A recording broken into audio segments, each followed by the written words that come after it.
Maganda. Ah, dito. Magandang hapon mga kalwas, mga kabendot, mga kagaywan. So ayan. So, pinipilahan ng ating kalwas. So yun ang kagandahan. Nagre-range po ang ating kalwas ng minimum 700 a day. Nagwa 1K plus kaminsan. So yun po ang kagandahan pag tag-ulan sa kalwas. Sulit na sulit po ang income. So ngayon po meron tayong pan-release na 3-in-1 fully automatic car wash bendo. 3-in-1 po yan. Wala pa lang po yung sticker ko nito, air, soap, water. Pero ano na po yan, pwede nang i-pick up ni sir anytime. Yan po ay kay Sir Esperidion Jr. Shout out sa'yo sir. Yan. Salamat sa tiwala. Talagang pinuntahan tayo ni sir dito. Tapos nag-down payment. Tapos ito na po, tapos na. Pagdating ni sir dito, babayaran niya na yung kulang. Then yun po.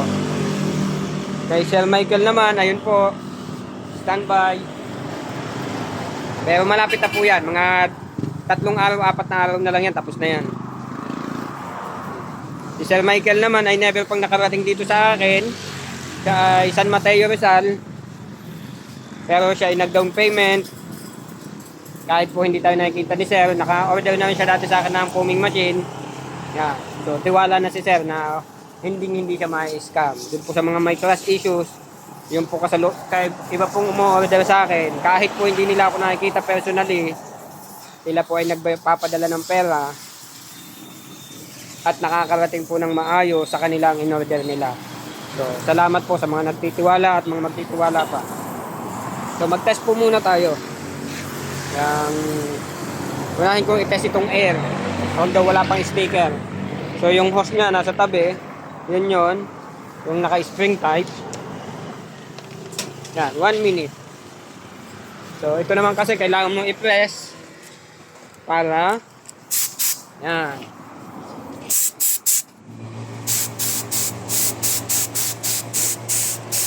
Malayo.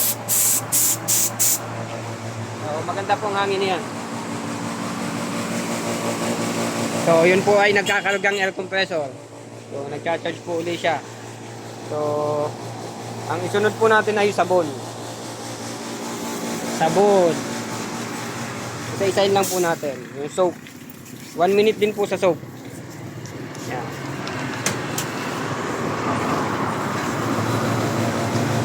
So, may pagsetespehan tayong motor. Yeah, personal niya po kasi kaya medyo mani pa. Kumbaga yung unang labas medyo matamlay pa. Pero magbubuo po yan pag naka-accumulate ka ng tamang hangin.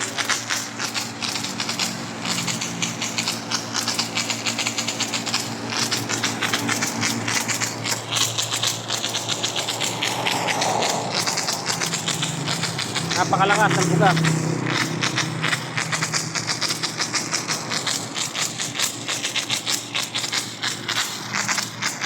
So yung 1 minuto naman po pag sa motor sobra-sobra na. Pero sa mga 4 wheels po medyo kulang yan.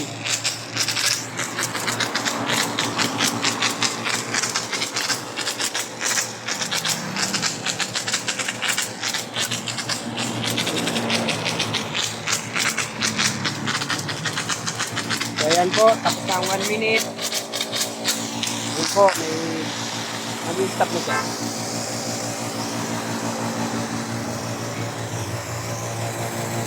So, konti lang naman kasi binala natin sabon. So, ibalik natin. Kagandahan po niya, may mga hose reel.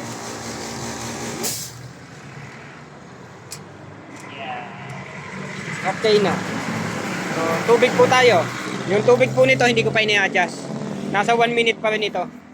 Hindi ko pa po ina-adjust sa kanyang timer. Kasi hindi ko makailangang tagalan agad ng tubig niya. Kasi pan-testing lang naman po.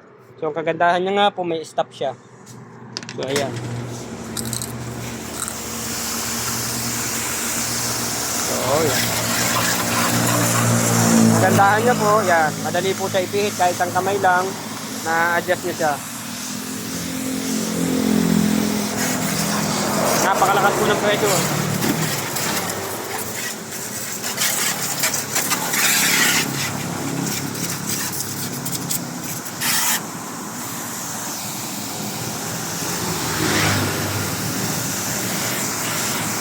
Yung pong shower type, pambanlaw.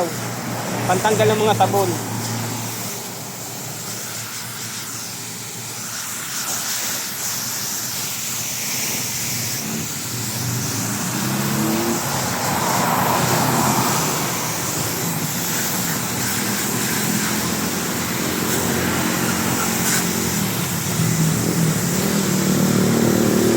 So, ayan po, tapos na 1 minuto.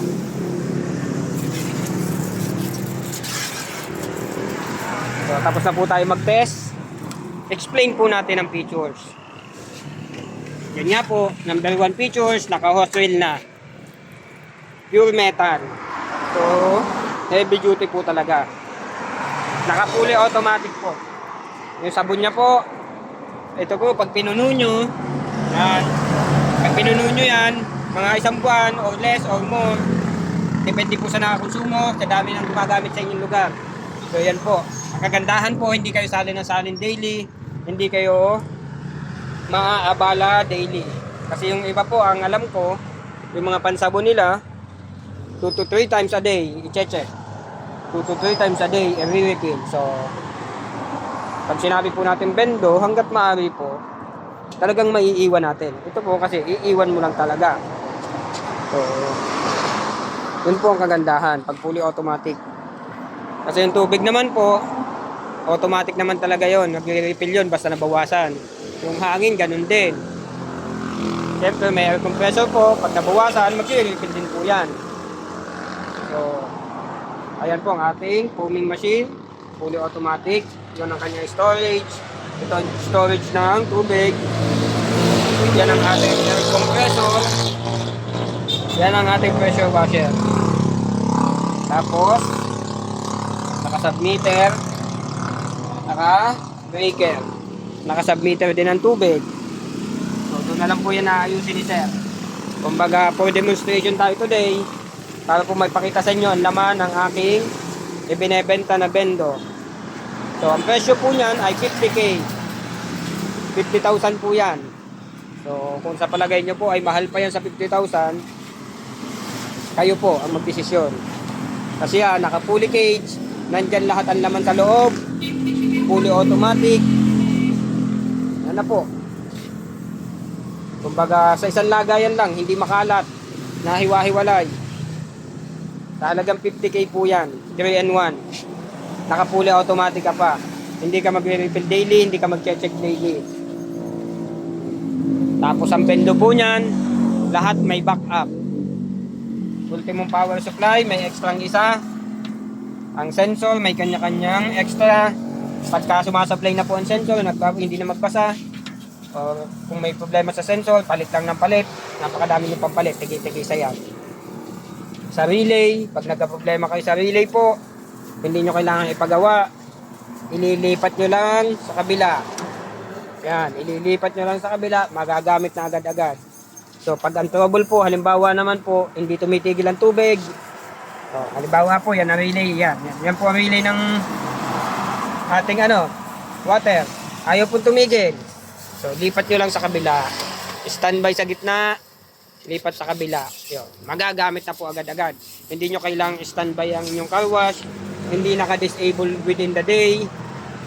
Hindi naka-disable habang walang manggagawa. Yan po ay gagana agad. Magagamit agad-agad. So, kagaya kay Sir Lan. Shoutout sa'yo, Sir. Lan Budal yan. Salamat. Kagabi tumawag siya. Nakalimutan niya. May toggle switch nga pala yung kanya. Nakalimutan niya. Ayaw daw tumigil ang tubig. So, nilipat niya lang. Ayos na agad. So, medyo nagpanik lang siguro si Sir. Nakalimutan niya na may toggle switch nga pala. Nung ilipat niya, within minute or seconds, ayos na po agad ang problema niya. Nakalimot lang si Sir, kaya tumawag siya sa akin. Nakalimutan niya na may toggle switch nga pala. Pwede niya ilipat, kasi ayaw nga daw tumigil ang tubig. So, nung mailipat niya po, ayos na ulit. Si Sir, congrats kay Sir, at bawi niya na daw yung kanyang binili na 3-in-1. So, nabawi niya na agad daw ang puhunan. So, napakabilis. Tapos ngayon, pure income na lang siya. So, yun nga lang, old model yung nakuha sa akin ni Sir. So, ngayon, medyo mga upgraded na. Siyempre sa laman, So, malaking advantage yun naman ngayon. Number 1 na po is pressure washer ko. Tingnan nyo po yung pressure washer ko. Ha? Nakapaka-iksi. Ang iksi po niyan. So, modified po yan. Modified. Ako po kasi ang bumubuo na yan. Binibili ko siya ng hiwa-hiwalay. Tapos, yan. Kung mapapansin nyo, pag bumibili ako niyan, yan. Ang model niya po ha. Model niya ay SH25M. Yan po yung model na yan. Yan. Yan, may tambol na yan. May mga kasama po yung hoses. Yan. May kasamang hose, may kasamang belt. Pero hindi ko po ginagamit yung belt na yan. Yan. Hindi ko po ginagamit yung belt na yan. Tambak po yan dyan. Marami pa ako niya sa loob na mga nakatambak na belt. Hindi ko na po ginagamit ngayon yan. So yun po ang ano yan. Pinapalitan ko po siya ng ito, may ngipin. Tapos may iksi. A31 po ang pangalan ng kanyang belt type. A31 may ngipin. May A31 po kasing walang ngipin. Yung may ngipin po maganda. Tapos hindi nyo po kailangan dublehin. So ang advantage po ng may ngipin, kasi danas po yan. Alam po yan ng ibang may mga car wash. Itong mga ito walang ngipin, dumudulas. Minsan sa pagdulas pumapalya ang pressure. Putol-putol ang pressure. Minsan nagiging cause ng pagkasunog ng motor. Minsan nagiging cause ng pagkakaroon ng mga singaw-singaw. Kasi po sa pagdulas po nitong belt. So ang advantage po ng may ngipin, hindi po basta-basta dudulas ang inyong belt. So hindi kayo basta-basta masisiraan ng pressure washer. Basta po pati ang kagandahan po pati dito sa SH25M, napakadaling i-adjust ang pressure. Napakadaling kontrolin. So, very advantageous po yan. Binubuo kong yan. Kumpara doon sa nabibili natin sa hardware na may dalang belt, dalawa nga ang belt. Isipin nyo po yan, dalawa na nakakabit na belt, dumudulas pa. So, yun pong advantage ng may ngipin.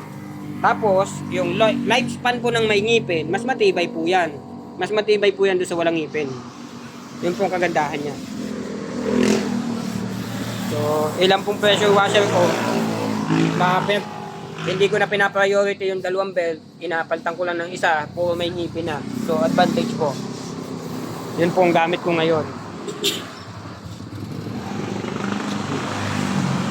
Yan po, kahit po mag-compute kayo, kung sa palagay nyo, mahal pa yan sa 50k, wala po tayong magagawa. Mag-compute po kayo. At saka pag sa wiring pa lang po yan, hindi po yan tinipid. Number 12. Number 12 po yan. Na THHN. Maging sa wiring po tayo dito. Oh. Ito po, number 14, THHN. Sa relay lang po yan. Yung iba kasi, sobrang ninipis po ng ginagamit na wire, kaya nasusunog. So, dito po sa wire na ito, hindi po tayo nagtitipid sa wire. Di bali kung medyo mahal yung wire, basta ang mahalaga po, hindi tayo nasusunugan. Kasi yung abala po sa inyo, magiging abala din sa akin. Siyempre po, pag nasunog o nasira, itatawag niyo sa akin, papatulong kayo mag-repair. So, mas less ang repair, mas less ang abala po sa atin dalawa. Hindi sa mga bumili. So, yun po ang kagandahan. So, nandyan na po. Kung may mga katanungan po kayo about sa 3-in-1 ko, libre pong magtanong. Message lang po, ilalagay ko po sa description po ng video ha. Ang aking contacts. Pero dito pa lang po, makikita nyo na. Ayan. YouTube channel. Nandiyan naman po.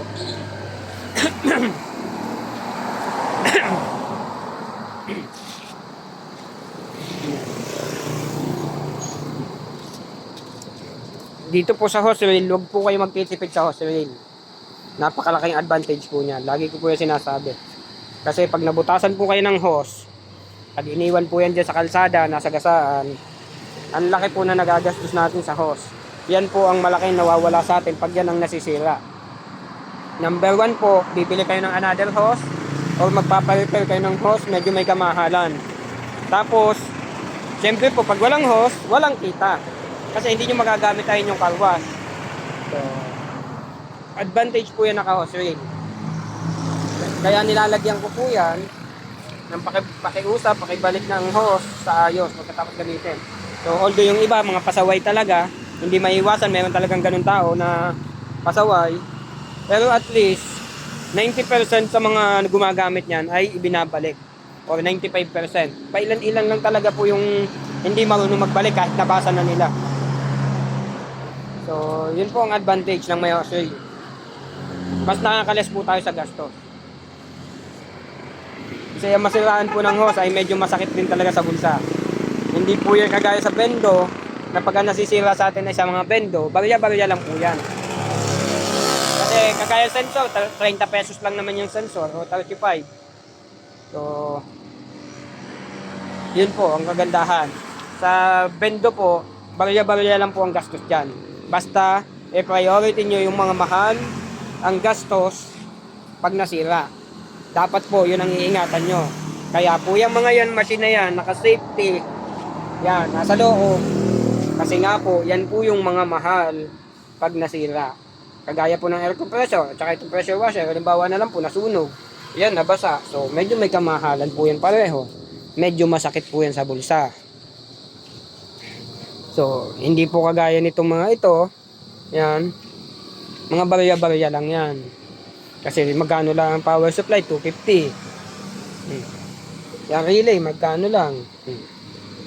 So, ang advantage nga po nito, may toggle switch siya. Hindi nyo po problemahin ang relay. So, yun po. Priority po natin yung mga masasakit sa bulsa pag nagastosan kayo o pag nasira. Yan po, ang kagandahan po, naka-safety lahat siya sa loob. Pang outdoor po ang design niyan. Kita nyo po yung car wash ko, 8 taon na yan dyan sa labas. Wala po tayo nagiging problema. So pang outdoor po ang design, hindi po basta-basta nasisira kahit ulanin, bagyuhin yan dyan sa labas.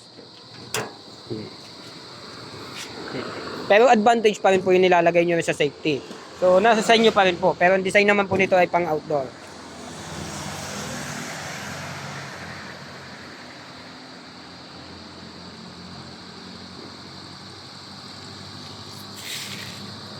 So ayan po.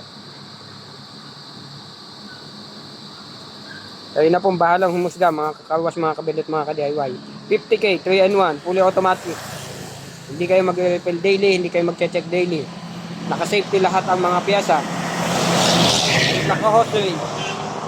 Ano pa ang hahanapin nyo? So yan po. So yun lamang mga kakarwas, mga kabilit, mga ka-DIY.